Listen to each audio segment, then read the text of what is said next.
Hello everyone. तो आज हमें पढ़ना है पाठ 9 और पाठ का नाम है गीत का कमाल, जो कि एक कहानी है एक बहुत ही बिगड़ैल लड़के की जिसका नाम है रोहित। रोहित तीसरी कक्षा में पढ़ता था। वह बहुत जिद्दी था। बात बेबात झगड़ा मोल लेता और बात करता तो ऐसा लगता जैसे खाने दौड़ रहा हो। उसके माता पिता पड़ोसी सभी उससे थर थर काँपते थे। एक दिन की बात है कि उसने अपने दोस्त को गीत गाते सुना।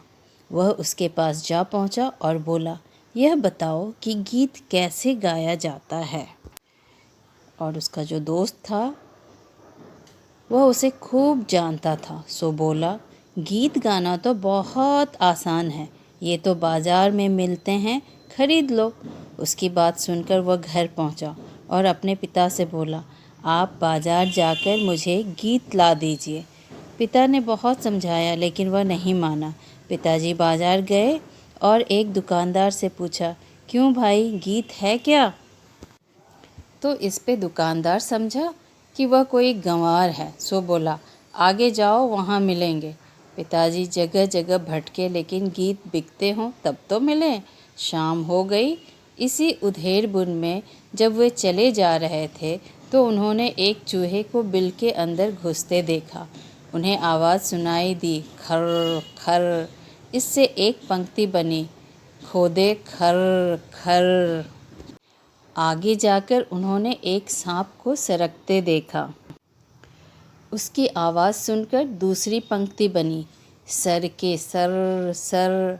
आगे चलते हुए उन्हें एक खरगोश दिखाई दिया। खरगोश उन्हें गौर से देखने लगा। पंक्ति बनी, देखे टगर मगर, देखे टगर मगर। और आगे चलकर उन्होंने छलांग लगाकर भागते हुए हिरन को देखा।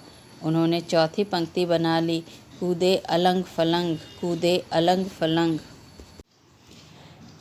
घर लौटकर उन्होंने रोहित से कहा, मैं गीत खरीद लाया हूँ। उन्होंने गीत सुनाया, खोदे खर खर, सर के सरर सरर, देखे टगर मगर, कूदे अलंग फलंग।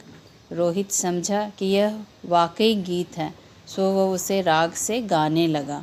आधी रात को वह जागा और पड़ोसियों को प्रभावित करने की गरज से वह वही गीत गाने लगा। संयोग की बात है कि उसी समय चोरों ने उनके घर में चोरी करने के लिए सेंध लगाई थी। चोरों ने खोदना शुरू किया, खोदे खरर खरर। चोरों ने समझा वह उन्हें देखकर गा रहा है, सो चुपचाप सरकने लगा, सर के सरर सरर। चोर अब डर कर दरवाजे की तरफ देखने लगे। देखे टगर मगर। चोरों को भरोसा हो गया कि वह सब कुछ जानता है। इसी समय उसने आखिरी पंक्ति गाई, कूदे अलंग फलंग, कूदे अलंग फलंग। अब तो चोर भाग खड़े हुए। सवेरे जब पिताजी ने दरवाजे के पास सेंध देखी तो आश्चर्यचकित रह गए।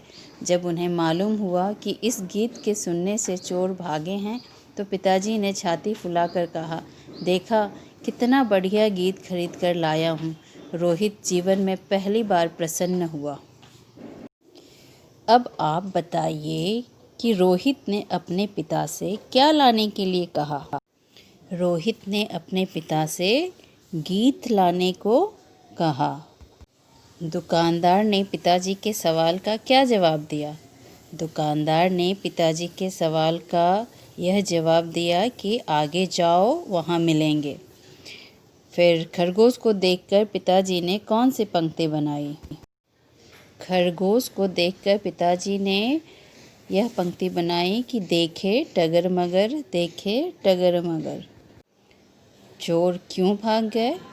तो चोर रोहित के गीत के वजह से, गीत गाने की वजह से भाग गए।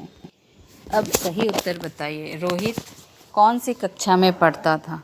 रोहित कौन सी कक्षा में पढ़ता था? दूसरी, तीसरी या चौथी? रोहित तीसरी कक्षा में पढ़ता था। पिताजी ने सबसे पहले किसे देखा? चूहे को, सांप को या खरगोश को? पिताजी ने सबसे पहले चूहे को देखा। रोहित आधी रात को गीत गाकर किसे प्रभावित करने लगा? पिताजी को, दादाजी को या पड़ोसियों को? दाद पड़ोसियों को। पिताजी ने रोहित को क्या समझाने की कोशिश की? पिताजी ने रोहित को यह समझाने की कोशिश की कि गीत बाजार में नहीं मिलती है। उधेड़ बुन का क्या मतलब होता है? उधेड़ बुन का मतलब होता है सोच विचार में पड़ जाना। अब आप बताइए, आप कब उधेड़ बुन में लगे रहते हैं? सेंध लगाने का क्या अर्थ होता है? सेंध लगाने का अर्थ होता है घर के अंदर घुसने का रास्ता बनाना। चोरी करने के लिए कैसे सेंध लगाते हैं? ताला तोड़ के, कोई चीज़ को खिड़की का ग्रिल तोड़ के, दरवाज़ा तोड़ के ऐसे सेंध चोर लगाया करते हैं। कहानी में रोहित बहुत ज़िद्दी था।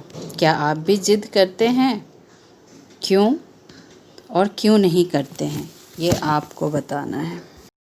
अब आप सोचकर बताइए, कल्पना कीजिए कि अगर रोहित के पिताजी बिना गीत के घर पहुंचते तो घर पर क्या होता? अगर पिताजी रोहित के लिए बिना गीत के घर पहुंचते तो रोहित बहुत ज़िद करता, रोता खूब रोता और गीत लाने की फिर भी ज़िद करते रहता। और अगर रोहित पिताजी के दिए गाने को आधी रात में ना गाता तो क्या होता? अगर रोहित पिताजी के दिए गाने को आधी रात में ना गाता तो उस रात चोर उसके घर में चोरी कर लेते।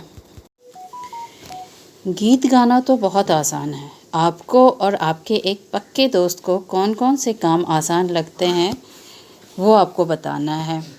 कागज़ की नाव बनाना, गृह कार्य करना, सफाई करना, सब्जी खरीदना, पतंग उड़ाना आदि। अब है भाषा की बात। तो दिए गए समान लय शब्दों को ध्यान से पढ़िए और फिर आपको भी समान लय वाले शब्द बनाना है। जैसे टगर मगर, अलंग फलंग, वैसे ही आपको कोट के लिए दो समान लय वाले शब्द लिखना है, सुनाई और तिली। और उसके बाद इन जानवरों के बारे में पता कीजिए और उनके नाम लिखिए।